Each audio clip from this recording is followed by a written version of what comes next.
മുകളിലായി എന്റെ സഹോദരങ്ങളോട് ഒറ്റ വാക്ക് പറയാനുള്ളത്, ഇദാ ജാഅ നസ്റുല്ലാഹി വൽ ഫത്ഹു വറഅയ്ത അന്നാസ യദ്ഖുലൂന ഫീ ദീനില്ലാഹി അഫ്വാജാ ഫസബ്ബിഹ് ബിഹംദി റബ്ബിക വസ്തഗ്ഫിർഹു ഇന്നഹു കാന തവ്വാബാ.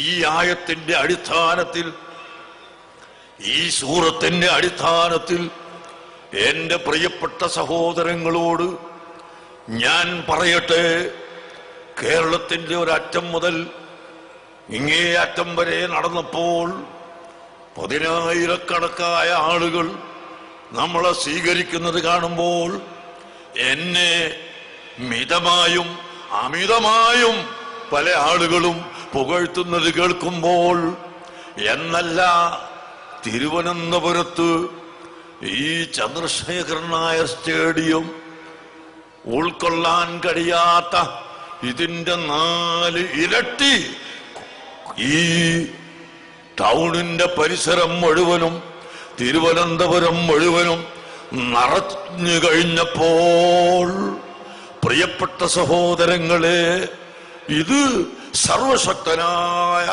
അല്ലാഹുവിന്റെ തൗഫീഖ് മാത്രമാണ്, അവന്റെ സഹായം മാത്രമാണ് എന്ന് നമ്മളെല്ലാവരും കരുതണം.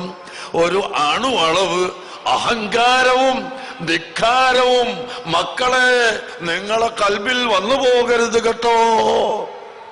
എന്റെയും നിങ്ങളുടെയും ആരുടെ കൽബിലും ഒരണുമണി പോലും ധിക്കാരം വന്നു പോകണ്ട.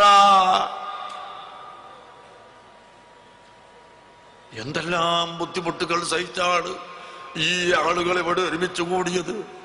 വഴിമധ്യേ വെച്ച് ബസ്സിന് അടിച്ചവരും ബസ്സിന് കുത്തിയവരും കാറ്റൊഴിക്കാൻ ശ്രമിച്ചവരും അതുപോലെ മറ്റ് അക്രമങ്ങൾ ചെയ്യാൻ മുതിർന്നവരുമൊക്കെ ഉണ്ടായി.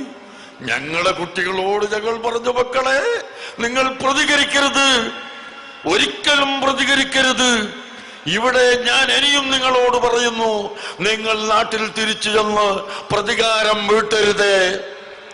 ഇൻഷാ അല്ലാഹ് അതിനെല്ലാം സ്വയം പ്രതികാരവും പരിഹാരവും അല്ലാഹു തആല ഉണ്ടാക്കി തരിക തന്നെ ചെയ്യും. നിങ്ങൾക്ക് സംശയം വേണ്ട. നിങ്ങളെ ഈമാനോടുകൂടി, നിങ്ങളെ യഖീനോടുകൂടി നിങ്ങൾ ആത്മാർത്ഥമായി പ്രവർത്തിക്കുമ്പോൾ അല്ലാഹുവിന്റെ സഹായമുണ്ടാകും. ഇദാ ജാഅ നസ്റുല്ലാഹി വൽ ഫത്ഹു, അല്ലാഹു തആല ഖുർആനിൽ നമ്മളെ പഠിപ്പിക്കുന്നു, അല്ലാഹുവിന്റെ സഹായവും അല്ലാഹുവിന്റെ ഭാഗത്തുനിന്ന് ഇതുപോലുള്ള വല്ല വിശാലതയും നമുക്ക് ലഭിച്ചു കഴിഞ്ഞാൽ, وَرَأَيْتَ النَّاسَ يَدْخُلُونَ فِي دِينِ اللَّهِ أَفْوَاجًا, അല്ലാഹുവിന്റെ ദീനിലേക്ക് ഇതുപോലുള്ള സംഭവങ്ങളിലേക്ക് ജനങ്ങൾ കൂട്ടം കൂട്ടമായി കടന്നു വരുന്നത് കണ്ടാൽ, ധാരാളം ആളുകൾ തടിച്ചു കൂടുന്നത് കണ്ടാൽ, അവിടെ കിബിറടിച്ചു പോകല്ലേ, അഹങ്കരിച്ചു പോകല്ലേ.